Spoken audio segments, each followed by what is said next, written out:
വിശുദ്ധ ബൈബിൾ ദൈവ തിരുവചനത്തിൻ്റെ നാൾ വഴികളിലൂടെ ഒരു യാത്ര.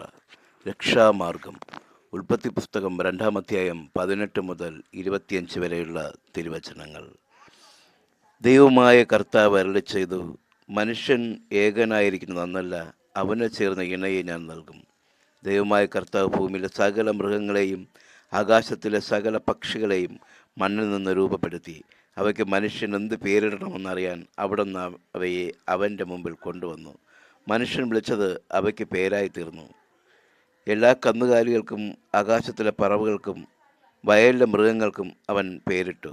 എന്നാൽ തനിക്കിണങ്ങിയ തുണയെ കണ്ടില്ല. അതുകൊണ്ട് ദൈവമായ കർത്താവ് മനുഷ്യനെ ഗാഠനിദ്രയിലാഴ്ത്തി ഉറങ്ങിക്കിടന്ന അവൻ്റെ വാരിയെല്ലുകളിൽ ഒന്നെടുത്ത ശേഷം അവിടെ മാംസം കൊണ്ട് മൂടി. മനുഷ്യനിൽ നിന്ന് എടുത്ത വാരിയെല്ലുകൊണ്ട് അവിടെ നിന്നൊരു സ്ത്രീക്ക് രൂപം കൊടുത്തു. അവളെ അവൻ്റെ മുമ്പിൽ കൊണ്ടുവന്നു. അപ്പോൾ അവൻ പറഞ്ഞു, ഒടുവിൽ ഇതാ, എൻ്റെ അസ്ഥിയിൽ നിന്നുള്ള അസ്ഥിയും മാംസത്തിൽ നിന്നുള്ള മാംസവും നരനിൽ നിന്നെടുക്കപ്പെട്ടതുകൊണ്ട് നാരി എന്ന് ഇവൾ വിളിക്കപ്പെടും. അതിനാൽ പുരുഷൻ മാതാപിതാക്കളെ വിട്ട് ഭാര്യയോട് ചേരും, അവർ ഒറ്റ ശരീരമായി തീരും. പുരുഷനും അവൻ്റെ ഭാര്യയും നഗ്നനായിരുന്നു, എങ്കിലും അവർക്ക് ലജ്ഞ തോന്നിയിരുന്നില്ല. പ്രിയമുള്ളവരെ, പുതിയ പ്രഭാതം കൂടി നമുക്കായി തന്നതിനെ ഓർത്ത് ദൈവത്തെ നന്ദി പറയാം. പ്രഭാതത്തിൽ കാത്ത് പരിപാലിച്ചവൻ മധ്യാഹ്നത്തിലും സായന്തനത്തിലും ഭയാനകമായ രാത്രിയിലും കാത്ത് പരിപാലിക്കട്ടെ. നാളത്തെ പ്രഭാതം സുന്ദരമായിരിക്കാൻ ഇന്നത്തെ അർദ്ധരാത്രി നമുക്ക് അവനോടൊപ്പമായിരിക്കാം. സർവവും സൃഷ്ടിച്ചവൻ, നമ്മുടെ കുറവുകളെല്ലാം അറിയുന്നവനും തക്ക ഫലം തരുവാനും കഴിവുള്ളവനാണെന്ന് അറിയുക.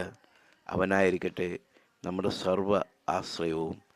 ജീവിതത്തിൻ്റെ വഴി അടഞ്ഞു പോയവർക്ക്, ആശകളെല്ലാം അറ്റുപോയവർക്ക്, എല്ലാവരാലും ഉപേക്ഷിക്കപ്പെട്ടവർക്ക്, ഒറ്റപ്പെട്ടു പോയതിൻ്റെ വേദന ഒരു നെടുവീർപ്പായി അയവിറക്കുന്നവർക്ക് ഇന്ന് രാത്രി കർത്താവ് നിങ്ങളിൽ ഇറങ്ങി വരട്ടെ.